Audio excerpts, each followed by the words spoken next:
ஜெயாவின் தாய் வேடம். மாற்றாந்தாய்க்கு ஓர் மடல். நடிகை ஜெயலலிதா அவர்களே, தேர்தல் பிரச்சாரம் ஆரம்பித்த நாள் முதல் நீங்கள் தாய் வேடம் போட்டு மக்களை ஏமாற்ற முயற்சிக்கிறீர்கள். நீங்கள் தாய் அல்ல, மாற்றாந்தாய் என்பதை மக்களுக்கு தெளிவுபடுத்தவே இந்த மடல். தாயின் பரிபூரண பாசத்தையும் அளவில்லாத அன்பையும் இந்த உலகத்தில் எதனோடும் ஒப்பிடவே முடியாது. மனிதராக பிறந்த ஒவ்வொருவரும் உணர்வு பூர்வமாக அறிந்து கொண்ட விஷயம்தான் இது. மாதா, பிதா, குரு, தெய்வம் என்ற வரிசையிலும் தாய்க்குத்தான் முதலிடம். அத்தகைய தாய்ப்பாசத்தை வைத்து கீழ்த்தரமான அரசியல் செய்யும் உங்களை மன்னிக்கவே முடியவில்லை. கருணையின் வடிவமானவள் தான் தாய். அத்தகைய கருணை ஏதுமில்லாமல், ஈவு இரக்கம் சற்றும் பாராமல் ஆயிரக்கணக்கான மக்களை நாள் முழுவதும் வெயிலில் வாட்டி வதைக்கும் கொடுமையான அரக்க குணம் படைத்த, அகங்காரம் பிடித்த சர்வாதிகாரியாகத்தான் உங்களை பார்க்க முடிகிறது. எந்த தாய் தன் குழந்தையை துன்பத்தில் வாடவிட்டு சுகமாய் ஓய்வெடுத்துக் கொண்டிருப்பான்? மண்டையை பிளக்கும் வெயிலில் பிள்ளையின் தலையை தன் முந்தானையால் மூடிக்கொண்டு நடப்பவள் தான் தாய். கொதிக்கும் மணலில் தன் செருப்பை பிள்ளைக்கு அணிவித்து காலில் கொப்பளம் போட தன்னையே வருத்திக் கொள்ளுபவள் தான் தாய். இரண்டு புறமும் ஏராளமான ஏர்கூலர்கள் சூழ பிரச்சார மேடையில் சுகமாய் அமர்ந்திருக்கும் உங்களை பெற்ற தாயினிடத்தில் எப்போதுமே வைத்து பார்க்க முடியாது. ரோம் நகரம் பற்றி எறிந்த போது பிடில் வாசித்த நீரோ மன்னனுக்கும் மக்கள் சுட்டெரிக்கும் வெயிலில் வாடிக்கொண்டிருக்கும் போது ஆட்சியின் சாதனைகளை பட்டியலிடும் கேவலமான உங்கள் போக்குக்கும் எந்த வேறுபாடும் இல்லை. செம்பரம்பாக்கம் வெள்ளத்தால் சென்னையே மூழ்கி கிடந்த போது ஊரில் இருக்கும் எங்கள் பெற்றோர்கள் எப்படி பதறினார்கள் என்பது உங்களுக்கு தெரிய நியாயமில்லை. மொட்டை மாடியில் உயிர் பயத்துடன் உணவுக்கும் தண்ணீருக்கும் தவித்த எங்களை நீங்கள் தொலைக்காட்சி வாயிலாகவாது பார்த்திருப்பீர்களா? இப்போது பறக்கும் உங்கள் ஹெலிகாப்டர் அப்போது எங்கே போனது?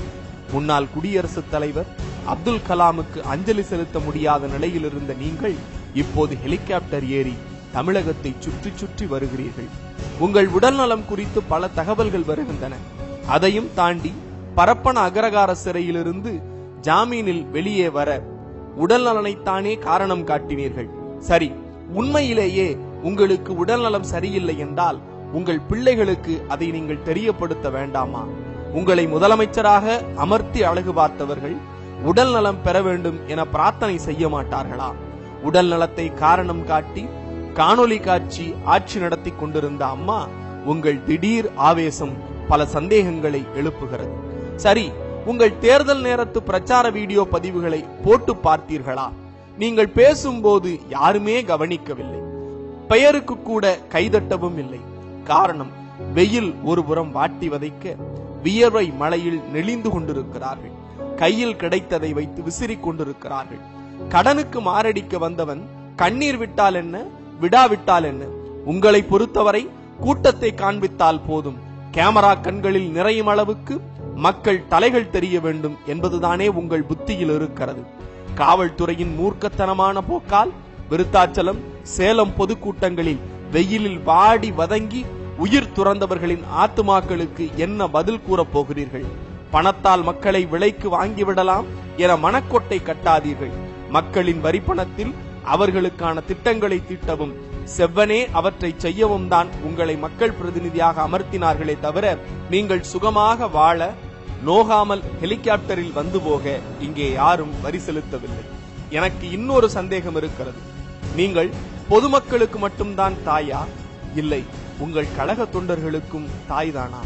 அனுதினமும் தன் காலில் விழுந்து வணங்க வேண்டும் என்று இந்த உலகத்தில் எந்த தாய் எதிர்பார்க்கிறார்? ஏன் மாற்றாந்தாய்க்கு கூட இப்படி ஒரு கொடுமையை செய்வதில்லை?